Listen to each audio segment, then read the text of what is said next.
Compensation administration, segment of management or human resource management, focusing on planning, organizing, and controlling the direct and indirect payments of employees received for the work they perform from the employer's perspective.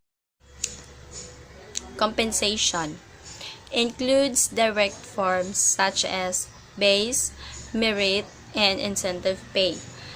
Indirect forms such as vacation pay, deferred payment, and health insurance. Different types of employee: regular or permanent employment, term or fixed employment, project employment, seasonal employment, and casual employment.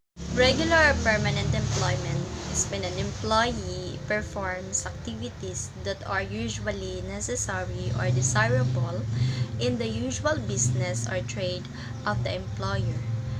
They enjoy the benefit of security of tenure provided by the Philippine Constitution and cannot be terminated for causes other than those provided by law, and only after due process is given to them.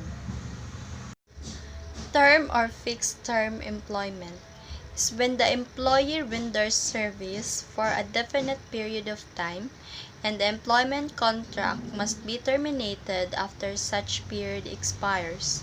This type of employment is determined not by the activities that the employee is expected to perform but by the commencement and termination of the employment relationship. Project employment is defined when an employee is hired for a specific project or undertaking and the employment duration is specified by the scope of work and or length of the project.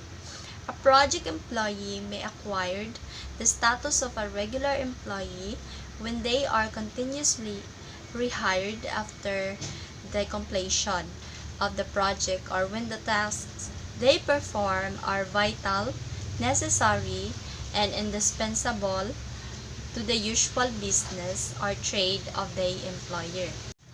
Seasonal employment is when the work to be performed is only for a certain time or season of the year, and the employment is only for that duration.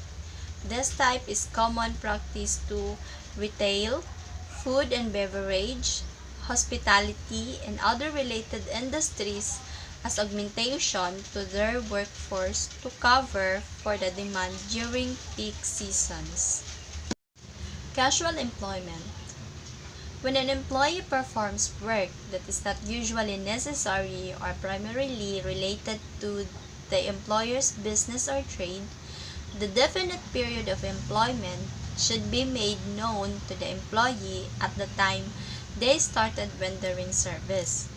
If the employee has rendered service for at least 1 year in the same company, whether the casual employment is continuous or not, they shall be considered a regular employee with respect to the activity they are employed and will continue rendering service while such activity exists. Here is my payslip at Davao Central Warehouse Club.